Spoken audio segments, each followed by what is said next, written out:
Let's bring in two guests. Rick Wilson, a Republican media consultant, no fan of Trump, and Nate Coen, a Washington correspondent for the New York Times. Welcome to you both. Thanks so much, Brian. Good to be with you. Nate, your article yesterday for The Upshot, you wrote about the Trump campaign's turning point. Let me read part of what you said. You call Trump's campaign a media-driven surge, and you predict a media-driven bust now. Why is it that you think it's all downhill for Trump now? Donald Trump has received a lot of media attention so far. That's helped him get to the top of the polls, but there has been very little scrutiny of his campaign. People have tended to treat him as a matter of entertainment. His past policy views have not been scrutinized. The positions that he's held, which are controversial, do have some resonance within the Republican Party. Now what you're going to see is that the rest of the Republican Party is going to rally against him. We're already seeing that with the comments that you already just aired from Marco Rubio and Rick Perry.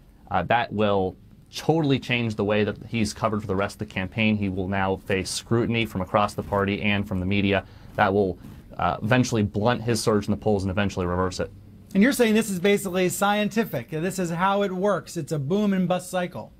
Well, I don't think there's any science to it in the sense that, you can predict that his poll numbers will be at 5% in a week or in 2 months.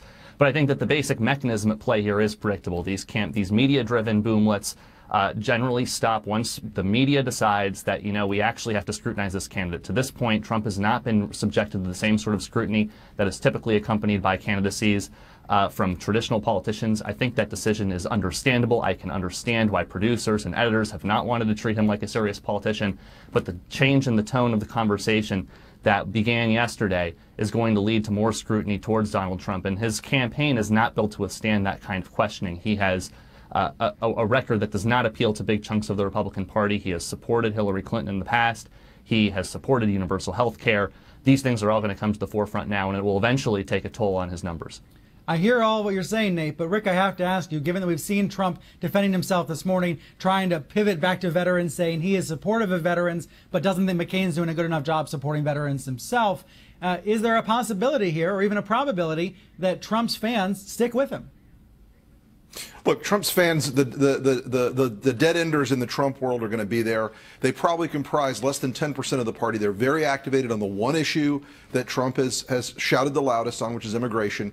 But the fact of the matter is, Donald Trump yesterday insulted a man who, no matter if you disagree with John's politics, and sometimes I do disagree with John's politics in a lot of areas.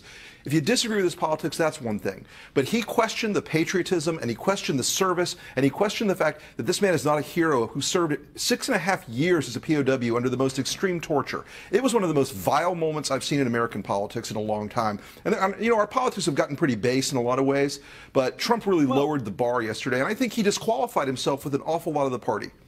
But why only now? I mean, I've seen a lot of comments online. Here's one I'll read. It says, Trump has been calling Mexicans rapists for weeks, but the thing that will finally sink in with journalists is him being mean to John McCain. Do you think that's a fair critique, that Trump has said all sorts of things, and it's only now for some reason that this is the line that's been drawn?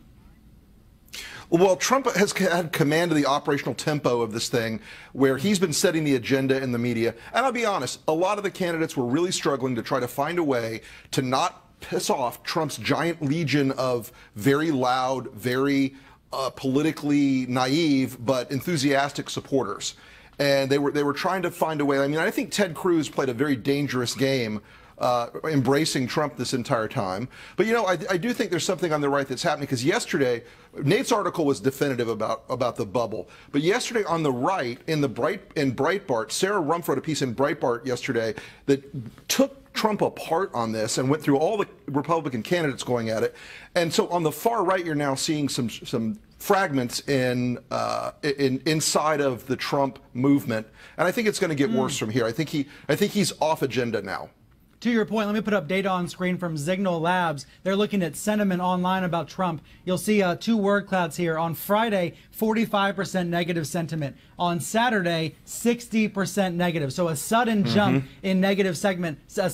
And you see McCain becomes one of the big words in that word cloud on Saturday. Nate, to you, I want to ask you about the press's treatment of Trump along the way. Do you think he's been taken far too seriously until now? Well, I think he's received a lot of media attention, far more than any of the other candidates have received. I think that's understandable. He's an actual celebrity.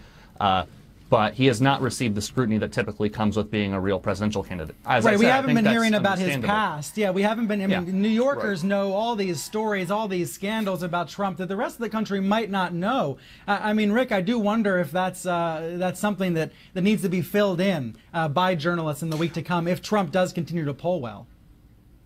Well, it certainly would be something that you would think would be a part of the journalistic, responsibility. But right now, it has been the Trump spectacle. It has been the big show.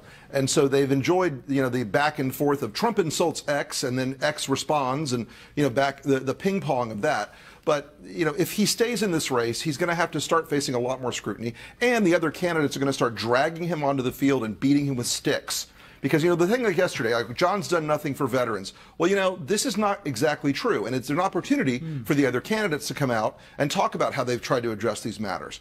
It's just, he's gotten away with an awful lot because he's a celebrity and a television personality. And honestly, by the way, a lot of the effect, Yeah. Well, it's also because he's available, right? They're talking about that ping pong back and forth. Right. You described it so well. It's because he says yes to interview requests. He calls into shows. He's actually available. A lot of other candidates are not. He also gets your phone's going to ring any minute now. Nate, I'm sorry. Go ahead after the last one. He also gets a lot of clicks, and there's a lot of viewer interest in him. He's a real celebrity. If Kim Kardashian ran for president, she would get a tremendous amount of media attention as well. And on that very interesting note, I'll leave it there. Rick and Nate, thank you very much. Thanks for having us. President Kardashian. Wouldn't have thought of that. Well, journals everywhere have been wrestling with this very issue.